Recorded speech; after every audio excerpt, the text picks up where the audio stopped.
yaxshiroq do'st yo'q jahonda, g'amxo'ring bo'lgay u g'amli zamonda.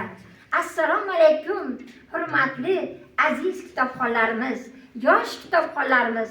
Mana bugungi ikkinchi kunimizga avvalambor xush kelibsizlar deyman. Aziz o'quvchilarimiz, bugun bizning mavzumiz tinchlik oliy ne'mat deb nomlanadi. Chunki tinchlik bor ekan, yurtimizda sizday barkamol yoshlar o'nib o'sadi, ta'lim, tarbiya oladilar. Sizlarning oralaringizda kitobxonlik infolib haftaligimizga tashrif buyurgan aziz qizlarimiz, aziz o'g'il qizlarimiz ichida kitobni sevuvchi, bilimga chanqoq o'quvchi yoshlarimiz o'tiribdi. Shuning uchun ham bugun men mana shu tadbirning nomini tinchlik oliy ne'mat deb boshladim. Marhamat, mana shu bukslamimizni tomosha qilamiz.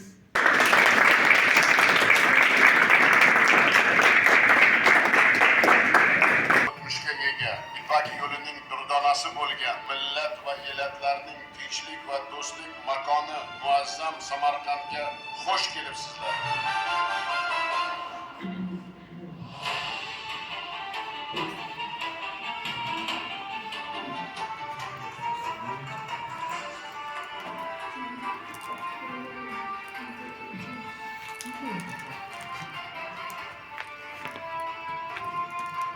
O'zbekiston shunday mustahkam hamkorlik uchun UNESCO bilan o'tkazilgan sherikchilik uchun katta minnatdorlik bildirmoqchiman. Prezident janoblari, sizga katta rahmat.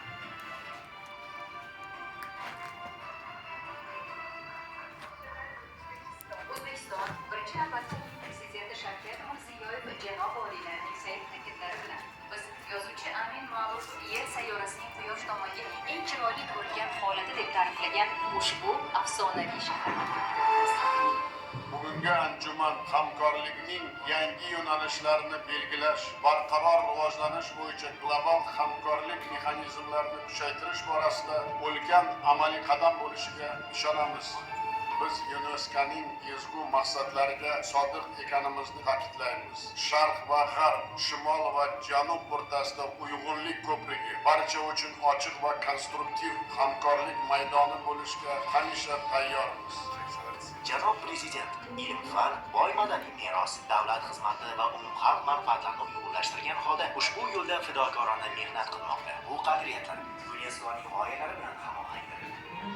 UNESCOning boqiy an'ana va qadriyatlardan kuch olayotgan Samarqand ruhi bizning umummilliy taraqqiyot sari yanada birlashishga undaydi. Bu ezgu yo'lda barchangizga yangi omad va zafarlar, UNESCO sessiyasiga esa muvaffaqiyatlar tilayman.